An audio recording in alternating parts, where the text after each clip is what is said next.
Spice jet में चोरी हो रही है। चोरी हो रही है फ्लाइट में से। हाँ बताइए सब चोर हैं। हमने रैप किया हुआ है, यहाँ अनरैप्ड हो गया। क्या हुआ बताइए।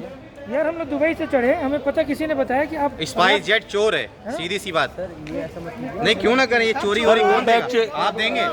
आप देंगे? सर ये वीडियो नहीं बंद नहीं होगी बिल्कुल वीडियो। बिल्कुल मैं मीडिया में लोग हूँ। इनकी लीजिए वीडियो। ये अनरैप्ड क्यों बना रहे हो सर? ये तो रैप क्यों कर रहे हैं? नहीं सोल्यूशन क्या करेंगे, आप देंगे? वो देखो वॉच गई, सब गई, इनकी वॉच सब चली गई। ये सब चोर हैं। ये स्पाइस जेट है, वो उनकी वॉच भी खुली हुई है, फोन भी खुला हुआ है, आईफोन भी खुला हुआ है। नहीं मेरा तो इसमें से वो गायब कर दी, पॉलीथीन रह गई। वो वॉच ही क्या बनाओ भैया। आप किसी पोजीशन पे देखो कहाँ पे स्कैन हो रहा है। पुलिस को बुलाओ पहले। आप देखो यार, ये कौन से कस्टमर? आपका भी बैग खुला ना? आपका भी बैग खुला है? स्पाइस जेट से दुबई से आई हैं आप लोग?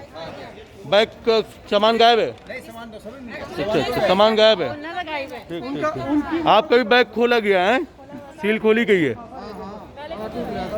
ठीक सामान सब चेक कर लीजिए आप लोग अपना।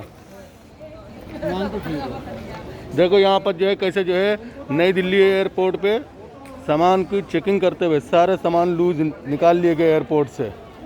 दुबई से new Delhi flight spice jet, सबके बैग खुले हुए हैं, सबके बैग को ताले टूटे हुए हैं। हाँ मेरा लॉक था। आपके बैग का भी ताला टूटा हुआ था? सब चोर लुचक्के भरे हुए हैं इसमें। नहीं ठीक। ये स्पाइस जेट है ही ऐसा, ठीक है। जो जिसने भी किया ये बहुत गलत है। उसकी वॉच गई, उसका बैग गया, उसका लगेज खराब किया है।